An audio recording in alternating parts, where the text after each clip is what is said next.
Pois é, gente, como falamos durante a nossa chamada da semana, hoje eu estou aqui com ele, Dr. Eduardo Rezende, ou do Rezende, dos mais conhecidos, dos mais próximos, né? Psicólogo, tudo bem, Edu? Tudo jóia contigo. Tudo em paz, graças a Deus. Obrigadão pelo convite. Obrigado a você por estar aqui recheando o nosso programa, aguçando a curiosidade do nosso telespectador, porque a gente vai falar de core energética. Que isso? Eu também não sei. De que ele vai me dizer, né? Ele vai dizer pra gente aqui, né?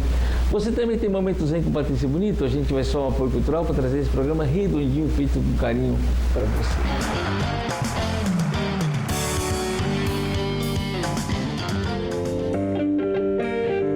Desfrutar da natureza no Hotel Fazenda Saracura. Cavalgadas, casamentos, batizados, momentos de lazer. Faça o seu fim de semana diferente com um lindo pôr do sol. Hotel Fazenda Saracura, aqui em Campo do Brito. Reserva 799-9972-4802.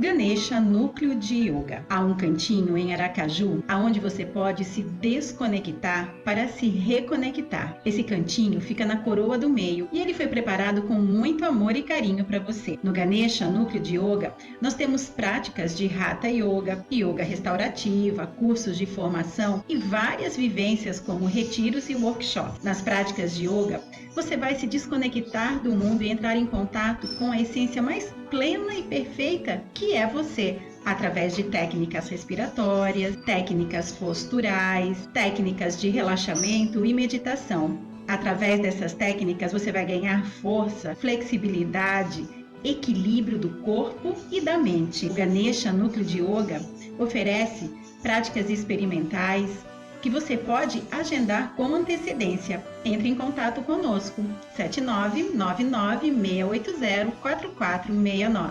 Namastê! Qual o seu maior desejo? Conhecer o mundo, novos lugares, novas pessoas?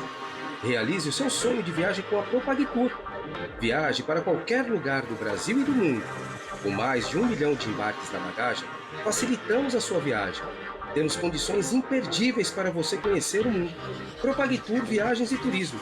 Solicite um orçamento através das nossas redes sociais ou do nosso telefone 79-2107-4444.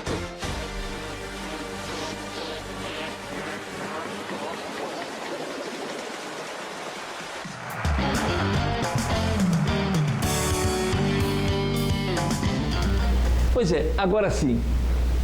Doutor Eduardo Rezende, psicólogo, mais do que isso, filho de meu queridíssimo amigo Carlos França. Pronto, acabou.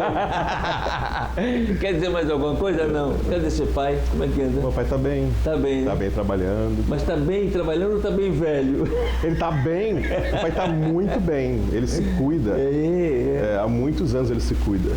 Ele está muito bem. França, que uma certa feita eu retornei de Portugal e ele vinha com a história, o Cavaleiro dos Teclados. Eu falei, onde é que você ouviu isso? Eu já assisti. Grande amigo, grande figura. Mas Edu, me fala, psicologia e como é que surgiu essa coisa do core energético? O que é core energético? Então, core energéticos é uma psicoterapia corporal. Ela é uma modalidade de psicoterapia. A origem da core está ligada ao Freud, à psicanálise. O Freud tinha todo o trabalho dele com o inconsciente, com a psicanálise, e ele tinha um discípulo que era um gênio também, que era William Reich. O Reich também era psiquiatra e ele recebia os casos mais pesados do Freud. Assim, tinha muitas situações que ele que recebia os casos.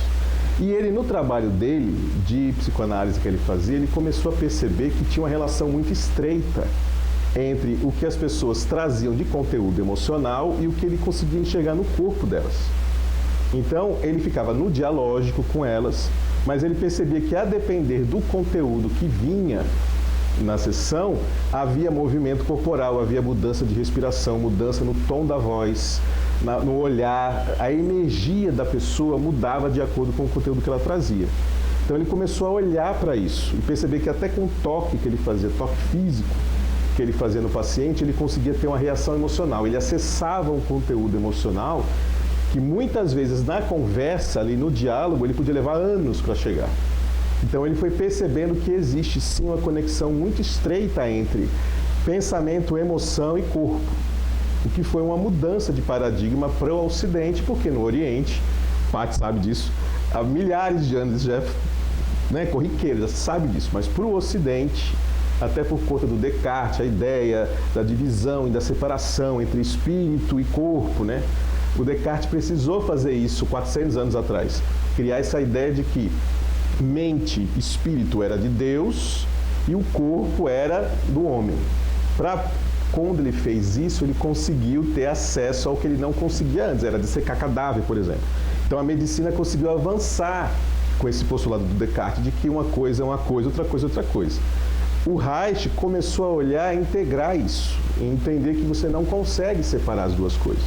Então ele foi o precursor da terapia baseada no corpo.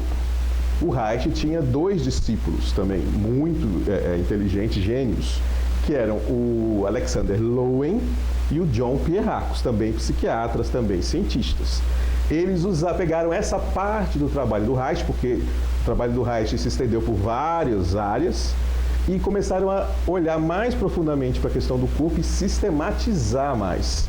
Então, criar exercício, eles foram trabalhando juntos décadas, olhando para isso. E aí o Alexander Lowen criou o que hoje a gente chama de bioenergética, a ciência que estudava o processo terapêutico centrado no corpo, muito mais sistematizado do que o Reich tinha feito, porque ele tinha também mudado para outros campos do conhecimento. E ele trabalhou de forma muito estreita com o John Pierracos nisso, mas quem escrevia os livros era o Alexander Lowen. O Pierracos era muito mais da ação. E o John gostava muito dele, gostava muito da bioenergética, era muito ligado a isso, mas ele achava que faltava alguma coisa no entender dele no trabalho da bioenergética. Então ele foi fazer as pesquisas dele a partir do que ele já tinha estudado com o Lowen na bioenergética. E ele foi integrando outros elementos, inclusive da filosofia oriental, de palestras canalizadas, e ele sistematizou de uma outra forma, mas ainda com muito respeito ao que aconteceu antes dele, e criou a Core Energetics, que é a energética da essência. Porque você, na verdade, é um doce engano imaginar que o psicológico está a parte do corpo, né? Então, o corpo lê ou desperta tudo que passa no seu inconsciente, exato, se você queira ou não, né? Exatamente. Agora, é curioso porque a gente tem, enquanto sociedade, uma visão clara disso. Então as pessoas falam, estou com diarreia, porque estava muito nervoso, queria ter uma prova. As pessoas têm essa percepção. Mas subjetiva, né? Eles têm isso, mas daí a fazer o salto e entender que o que está na mente está no corpo é mais difícil. Então, às vezes, a primeiro momento, quando você ouve sobre isso, a pessoa fica muitas pessoas têm resistência, porque o trabalho na terapia corporal, ele vai além do diálogo. Então, para muita gente, pode ser muito estranho quando o terapeuta para e fala, e como é que você está se sentindo? Como é que está a sua respiração agora? E aí o terapeuta convida o cliente a olhar para o universo interior dele de uma outra forma. O que é muito raro, porque a gente não foi treinado, ou acostumado, ou autorizado a sentir. Ou a se compreender, né? A se compreender e a sentir o que você está sentindo. Então, muitas vezes, quando você pergunta para a pessoa o que ela está sentindo, como é que você está se sentindo? Ela fala, é como se tivesse acontecido tal coisa. E ela vai na hora para o intelecto. Porque a sociedade ocidental colocou o intelecto num pedestal. Então, é o que a gente fala nas corporais. A nossa energia vem toda para a cabeça, a gente fica hiper cabeção, hiper avançado intelectualmente e totalmente imaturo emocionalmente. Então, eu acho que eu devo sentir isso, eu imagino que eu estou sentindo isso, mas o que é que você está sentindo de verdade? A pessoa não sabe.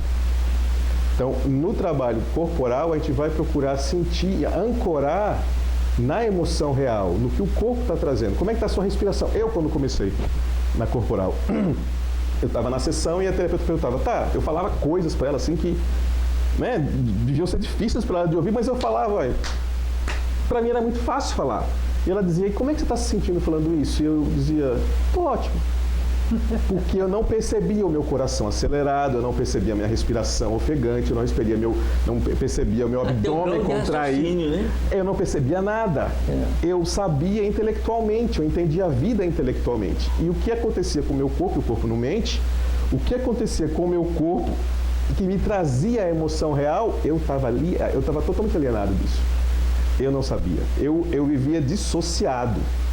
Eu criei um mundo, uma bolha, e eu vivia nessa bolha. E nessa bolha eu achava que a vida era fácil. Eu achava tudo muito... Eu via as pessoas dizendo, como a vida é difícil, tem muito problema. Eu olhava e ficava, nossa, que pessoa... Eu não tinha acesso, eu cortei esse acesso ao meu universo interno. Eu vivia só pro lado de fora. Que é o que está assim, bombando hoje em dia, né? Com internet, Instagram e tal. Está todo mundo no universo externo, desconectado do universo interno. Então, eu estava muito nesse lugar. E aí, só que eu sentia isso, que a vida era fácil, não sei porque que as pessoas reclamam tanto, mas tinha uma vozinha. A gente vai só uma pro mas fica aí porque essa conversa ainda vai render, viu? Não sai.